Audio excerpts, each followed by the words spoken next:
Hola a todos, bueno, esta es la clase número 8, ya es la última clase. Nuevamente quien les habla es María Cecilia Merkel y hoy lo que vamos a ver es el abordaje nutricional en cirugías de colon. Bueno, con respecto a las funciones que cumple el colon, la función principal es el mantenimiento del equilibrio hidroelectrolítico del organismo, participando en la absorción ya sea de agua, sodio, cloro y ácidos grasos de cadena corta procedentes de la fermentación bacteriana de carbohidratos no digeribles, ¿sí? Lo que tenemos que tener en cuenta es que la resección total o parcial o la no funcionalidad íntegra del órgano pueden comprometer su capacidad absortiva, modificando de esta manera la consistencia y el volumen de las heces. Y esto a su vez va a generar desequilibrios hidroelectrolíticos. Con respecto a las funciones del colon, podemos dividirlo en colon ascendente o derecho y en colon transverso y descendente. Con respecto al colon ascendente o derecho, bueno, ahí lo que se van a producir son ondas antiperistálticas, es decir, que retrasan, las cuales generan un flujo retrógrado del contenido colónico, facilitando la fermentación bacteriana en el ciego, ¿sí?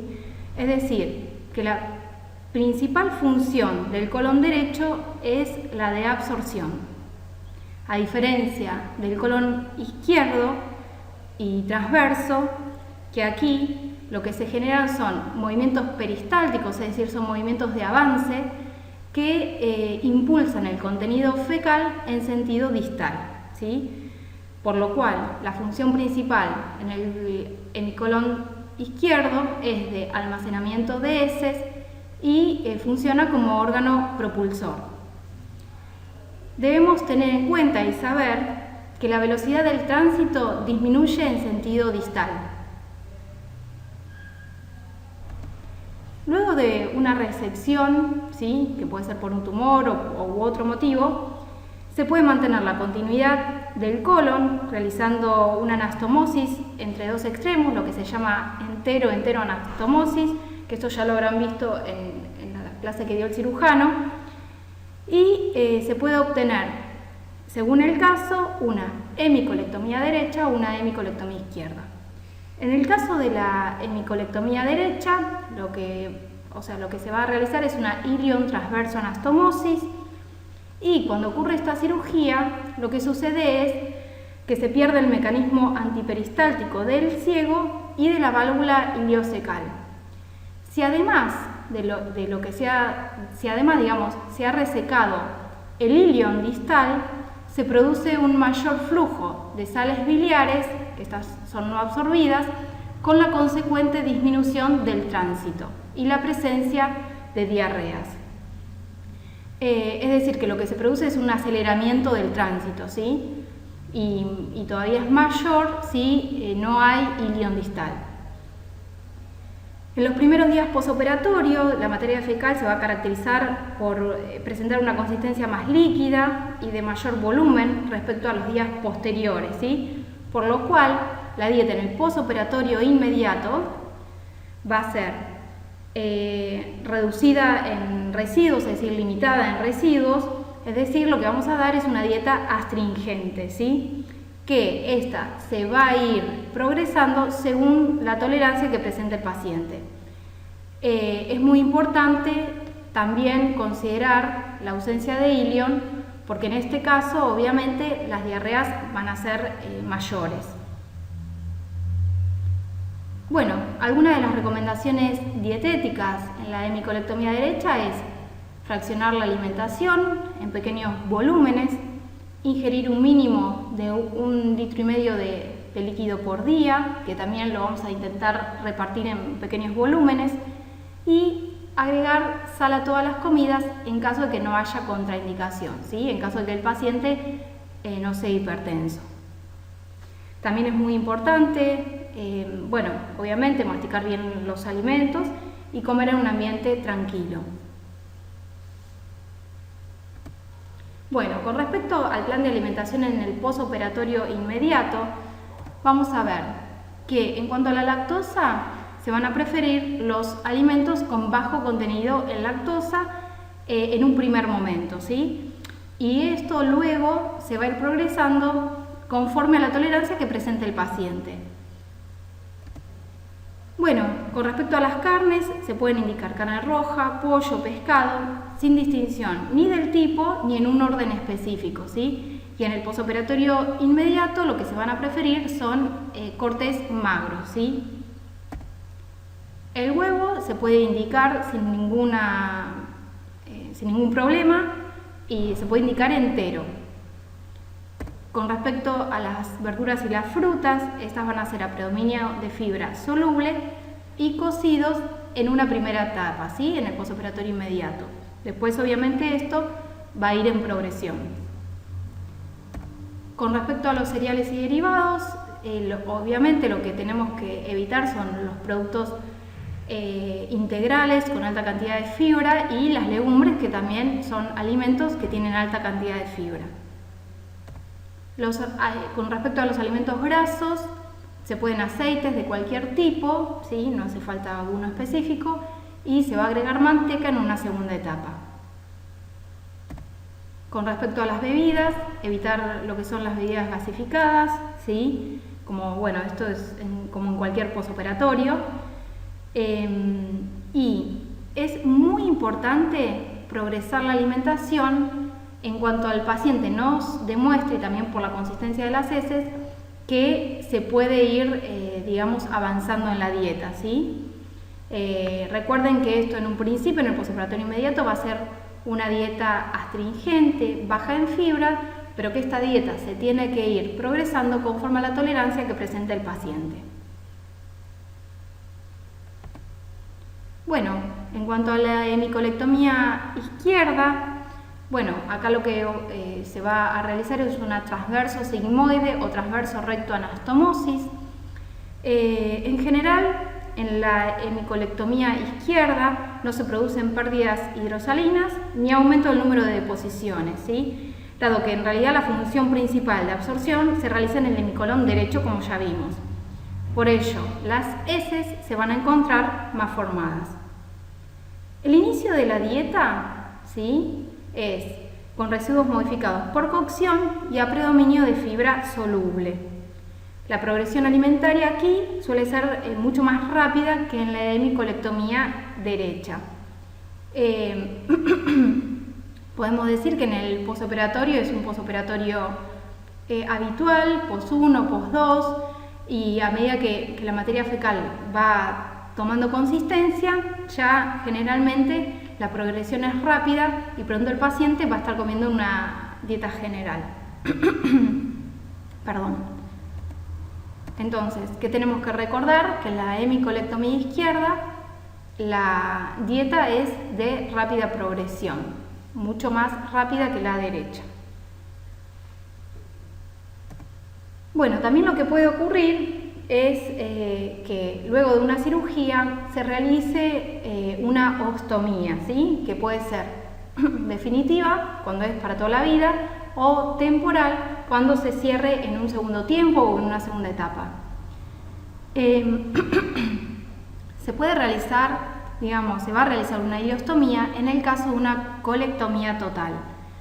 Aquí en la colectomía total se va a resecar la totalidad del colon hasta la unión recto-sigmoidea.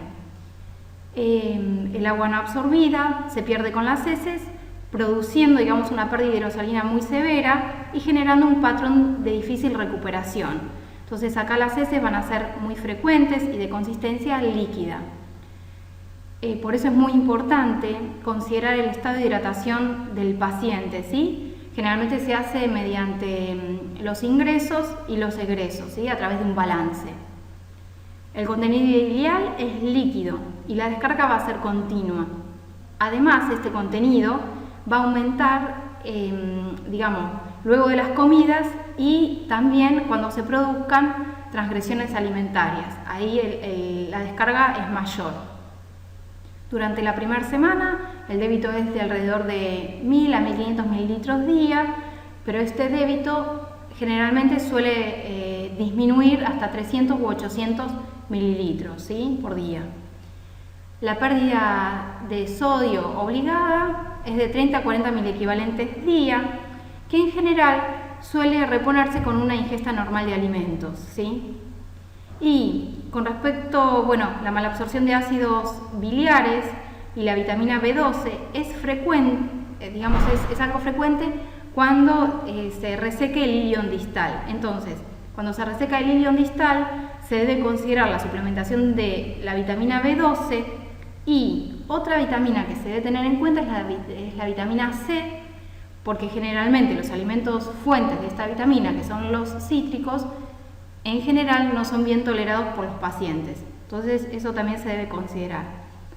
Y otra de las cosas importantes es que tanto los alimentos ricos en fibra como los alimentos ricos en grasa pueden producir aumento del débito.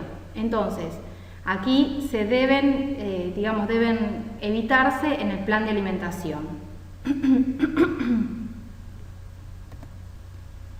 Bueno, entonces las consideraciones dietéticas en las ileostomías son disminuir el contenido de residuos en la dieta, ¿sí?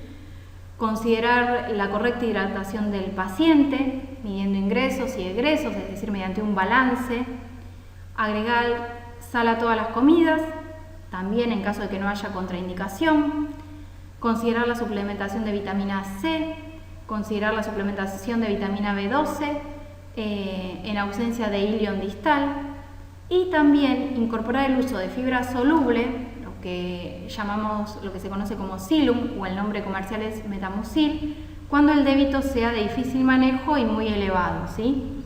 Entonces, la dieta o el plan de alimentación en las ileostomías va a ser una dieta de absorción alta, ¿sí? Es decir, baja en residuos, teniendo en cuenta la adecuada hidratación del paciente, agregando sal en caso de no haber contraindicación, suplementando la vitamina B12 cuando falte el ilion distal y teniendo en cuenta el uso de fibra medicamentosa cuando el débito sea de difícil manejo, ¿sí? Bueno, con respecto a las colostomías, ejemplos de distintas colostomías son, por ejemplo, luego de una cirugía de Dixon, ¿sí? De Dixon ultra baja, lo que se realiza es que se reseca la zona enferma, preservando el esfínter anal, y se realiza una anastomosis colorectal que permanece desfuncionalizada mediante una colostomía que puede ser temporaria o una ileostomía, realizándose, la reconstrucción del tránsito en una segunda etapa. ¿Cuál es la diferencia entre hacer o cómo el cirujano elige entre hacer una colostomía o una ileostomía? Bueno, en general, los pacientes adultos y mayores ya por su edad, tienen mayor riesgo de deshidratación. Entonces, en las personas mayores, luego de una cirugía de Dixon ultra baja, se decide hacer una colostomía, ¿sí? Por este riesgo de deshidratación que los pacientes tienen por la edad, por lo cual no se hace una ileostomía.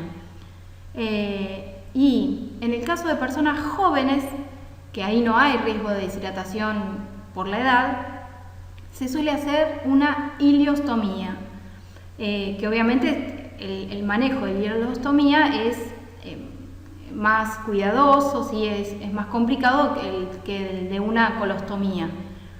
Pero ¿cuál es la ventaja? Bueno, la ventaja es que la ileostomía se va a poder cerrar a los 15-20 días, en cambio para cerrar una colostomía se tiene que esperar 2 meses. Por eso la preferencia de una ante la otra en los diferentes grupos etarios. Bueno, en el caso de la cirugía de Hartmann, es una cirugía de urgencia que puede ser a causa de un tumor que obstruye y luego de la resección del mismo, el paciente queda con una colostomía transitoria, ¿sí? Que se va a cerrar en una segunda etapa. Y en el caso de la cirugía de Miles, acá ya la colostomía va a ser definitiva porque en realidad en este tipo de cirugía ya está comprometido el esfínter anal, ¿sí? Es decir, se realiza este tipo de cirugías cuando está comprometido el esfínter anal. Entonces, aquí la colostomía va a ser de por vida, ¿sí? Lo que se va a resecar es la parte inferior del sigmoides, el recto y también se extirpa el ano, ¿sí? Recuerden que una cirugía de Dixon ultra baja puede terminar en una colostomía transitoria o una ileostomía, ¿sí? Que también va a ser transitoria, que cuando un paciente es operado y se le realiza una cirugía de Hartmann, lo que va a tener es una colostomía transitoria, y en el caso de la cirugía de Miles, la colostomía va a ser definitiva. Bueno, en cuanto a las colostomías, van a comenzar a funcionar a partir del día 2 a 5 posoperatorio. La excreción va a variar entre 200 a 600 mililitros día. Las heces van a ser líquidas en un principio, ¿sí? Pero luego se van a ir solidificando. Entonces, la dieta posoperatoria inmediata, es decir, en un principio va a ser a predominio de fibra soluble. Lo que tenemos que tener en cuenta que acá la progresión de la dieta es rápida, ¿sí? Y fundamentalmente la restricción dietética va a estar enfocada a evitar aquellos alimentos productores de olor como ajo, cebolla, huevo y pescado, ¿sí? Más que nada, digamos, para que el paciente, digamos, se sienta cómodo y los olores, digamos, no molesten al paciente. Y también va a estar enfocada a evitar aquellos alimentos productores de gas, como son las crucíferas y las leguminosas, ¿sí? Es muy importante masticar bien aquellos alimentos que puedan obstruir el ostoma, como son las frutas secas, como son distintos tipos de verdura, como a veces también suelen ser los champiñones, ¿sí? Y es muy importante también disminuir el volumen de la cena, es decir, de la ingesta en la cena, con el objetivo de disminuir la excreción nocturna de las heces, digamos, para una mayor comodidad del paciente. Es muy importante recordar que la dieta posoperatoria en las colostomías es de rápida progresión y va a estar fundamentalmente enfocada a limitar los alimentos productores de gas y de olor. Bueno, acá hay un cuadrito, como verán, es orientativo y lo que nos muestra es la ubicación de la ostomía, cómo van a ser en general las características de las heces y el tipo de dieta a implementar. Entonces, cuando nosotros tengamos una colostomía descendente, el paciente se le haya realizado una operación de Miles, las heces van a ser formadas, o sea, sólidas, y por lo tanto se dará una dieta general, una dieta equilibrada, o sea, una dieta rica en fibra o equilibrada, ¿sí? En cambio, por ejemplo, una colostomía transversa o una colostomía ascendente, ya las heces van a ser semilíquidas a semisólidas, por lo cual acá la dieta se maneja, digamos, de tipo astringente y se va a ir agregando fibra según cómo sea la consistencia de las heces.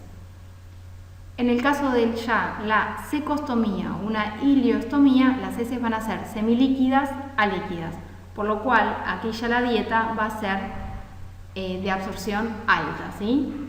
Bastante pobre en fibra. Pero este cuadro, recuerden que es orientativo. Bueno, las recomendaciones nutricionales en las colostomías, bueno, es súper importante y fundamental adaptar el plan de alimentación a la consistencia de las heces, incorporar los alimentos nuevos de manera prudente, cautelosa, es decir, un alimento cada 3 o 4 días para poder detectar intolerancias, fundamentalmente con respecto a la lactosa y a la fibra, ¿sí? Bueno, beber un mínimo de 1,5 litros de líquido por día. Y también otra cosa que se recomienda es que durante los primeros 2 meses después de la cirugía no se consuman alimentos que ya no se toleraban antes de la intervención, ¿sí? Esto también es importante. Entonces, lo que tenemos que tener en cuenta es que la intervención nutricional va a depender de la extensión del segmento de colon resecado y de dónde se ubique la ostomía. Es decir, que cuanto más proximal sea la ostomía, menor aporte yo le voy a agregar a través del plan de alimentación, ¿sí? Y el objetivo de la dieta va a estar en enlentecer el tránsito intestinal, evitando la aparición de diarrea, constipación y gases, y evitar la pérdida de líquido y de electrolitos. Bueno, y en cuanto al soporte nutricional, ¿qué hay de cierto? ¿Qué hacemos? Bueno, en general los pacientes sometidos, digamos, a cirugías colónicas suelen presentar un adecuado estado nutricional, es decir, no suelen presentar desnutrición. Pero sin embargo, esto no implica que no requieran un apoyo nutricional en el perioperatorio, por lo cual es fundamental realizar un diagnóstico nutricional para la implementación o no de un soporte nutricional. Es decir, siempre debemos hacer un diagnóstico nutricional para implementar un soporte oportuno si es que el paciente así lo requiere. Como resumen entonces, en hemicolectomía derecha, en el posoperatorio inmediato se indicará una dieta baja en residuos y de progresión lenta. Es muy importante recordar que según la tolerancia que presente el paciente, la dieta se podrá ir progresando, llegando a una dieta general en el posoperatorio alejado. En cuanto a la hemicolectomía izquierda, la dieta en el posoperatorio inmediato será de muy rápida progresión, pudiéndose comparar con el posoperatorio de las dietas habituales, ¿sí? Lo que nosotros solemos ver pos-1, pos-2 y ya una progresión más rápida. En este tipo de cirugía, la materia fecal se solidifica rápidamente, por lo cual el paciente en un lapso muy corto de tiempo estará consumiendo un régimen general. Y en lo habitual, en nuestra institución no solemos dar dietas de alta cuando termina, en este tipo de cirugía, cuando termina, digamos, la estancia hospitalaria. En el caso de las ileostomías, aquí sabemos que la dieta será de absorción alta, teniendo en cuenta la correcta hidratación del paciente, el agregado de sal a todas las comidas, la suplementación con vitamina B12, vitamina C y también, bueno, no olvidar la fibra medicamentosa, lo que hablamos del Xilum o su nombre comercial Metamucil, en caso que el débito sea de difícil manejo. Es importante recordar que el intestino se va adaptando y que en el posoperatorio alejado, es decir, a los 2 meses y medio, 3 meses, las heces son formadas. En la práctica vemos a pacientes cursando posoperatorio alejado de colectomía total, consumiendo una dieta general, presentando heces de características formadas, siendo un máximo de 3 por día, por ejemplo. Entonces esto lo deben recordar, no creyendo o no teniendo el preconcepto que un paciente con ileostomía va a estar toda su vida con diarrea o alto débito. En cuanto a las colostomías, recuerden el cuadro visto solo de manera orientativa y es importante saber que la dieta va a estar adaptada de acuerdo a donde se encuentre ubicada la ostomía. Es decir, cuanto más proximal sea, entonces menor aporte de fibra yo le voy a dar a través del plan de alimentación. Bueno, hemos llegado al final de la clase y les agradezco a todos por su atención. Gracias.